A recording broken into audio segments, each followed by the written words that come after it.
Netflix's miniseries Griselda is a fascinating look at the life of drug tycoon and cartel leader Griselda Blanco, portrayed by Sofia Vergara. The well-received series doesn't hold back on Blanco's violent life and offers insight into how Blanco succeeded in a male-dominated industry through her business acumen and utter ruthlessness.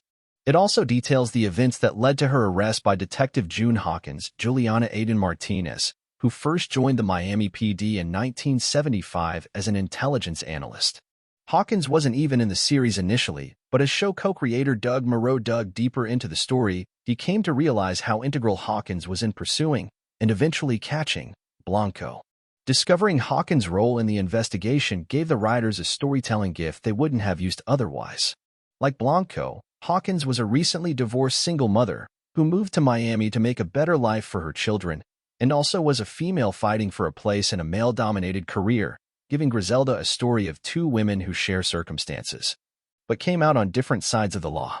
But how accurate is Hawkins' story in Griselda? June Hawkins helped craft Netflix's Griselda. June Hawkins, now in her 70s, came aboard Griselda as a consultant, and her input proved invaluable. She was able to provide details of her early career, look over the series scripts, and was available to Juliana Aiden Martinez through pre-production and filming. The things she shared were fascinating, so much so that the original plan was to include a more extensive story for Hawkins over 10 episodes, but had to scale back when the series fell to 6 episodes. Things like communicating with her family back in Cuba as a child, using code to explain how to get out of the country, starting her career as an intelligence analyst because women didn't work in the field as officers, as well as being the only analyst who could speak Spanish, translating for white male detectives who were unable to understand what witnesses were saying. Of course, even if Griselda was a 10-episode series, not all of Hawkins' stories would have fit within the framework of the overall story. Hawkins' ascent through the Miami-Dade Police Department is a heavily detailed story which Doug Moreau noted to Vanity Fair. While there is some necessary artistic license taken, Griselda doesn't get into the early details of Hawkins' story, but when we are introduced to her in the second episode, she is seen interviewing a witness in her language about Eddie's Alberto Mateo murder. A casual introduction to the role Hawkins used to fill regularly. One of the key facts about June Hawkins is that she did discover Blanco was in Miami, pieced together the size of Blanco's operation, and knew what was happening. Juliana Martinez describes her role best. At every turn, Hawkins, knew what to do.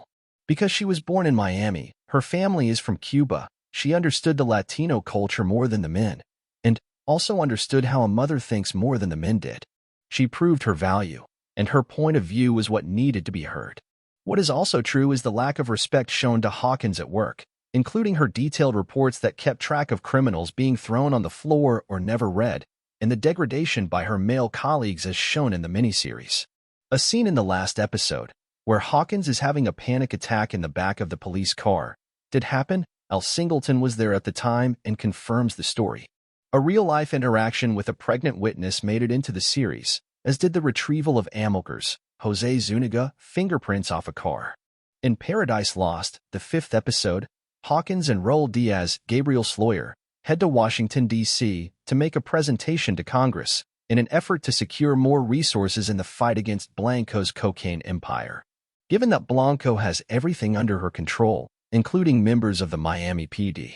What Griselda gets wrong about June Hawkins? While it's true that Hawkins played an integral role in the apprehension of Griselda Blanco, her efforts and actual involvement in the details of the case are somewhat exaggerated.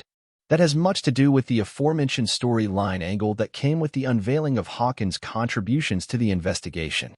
It may make up for the karmic injustice of Hawkins not receiving enough credit, but DEA agents Robert Palumbo and Al Singleton were the ones most actively involved, with Palumbo being the one to slap the cuffs on Blanco. There's really only one scene in Griselda that is 100% fabricated, the meeting of Blanco and Hawkins. Producer Eric Newman confesses that an emotional scene where Blanco and Hawkins meet, with Hawkins telling Blanco about the deaths of her sons, was a manufactured moment, designed to lean into their aforementioned theme of womanhood. In truth, Hawkins only saw Blanco one time, despite her involvement with the investigation.